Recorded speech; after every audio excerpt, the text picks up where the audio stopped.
Hello guys! Ayan, ulan po yung ating panahon. Kanina po, kaaga pa pong umulan. Ngayon, dito na po siya. Medyo umaraw na po. Ito po pala yung bahay namin. Yung bahay namin. Hindi na po, pati po yung terrace. Yan. Hindi na po nagawa-gawa. 1 year. Isang taon na po yan.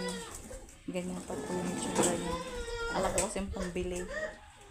Kaya hindi po nagawa-gawa yung bahay namin. Kasi puro bayad lang po ng utang. Story, real talk. Real talk.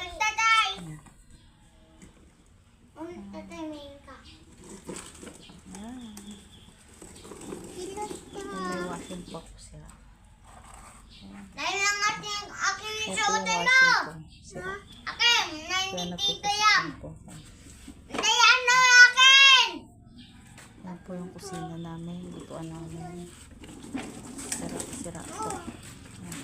Ma, Maluwang po siya yung bahay namin. Kaso, ala po siyang gamit.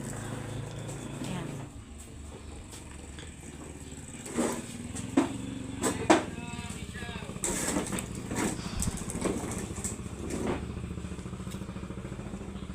Ayan.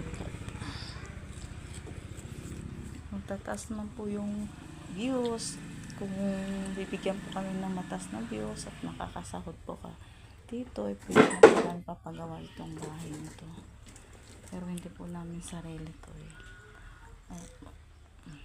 Ang dami pong sinampay kasi ulan, tag-uulan nga po. Ulan ng ulan po araw-araw. araw-araw po.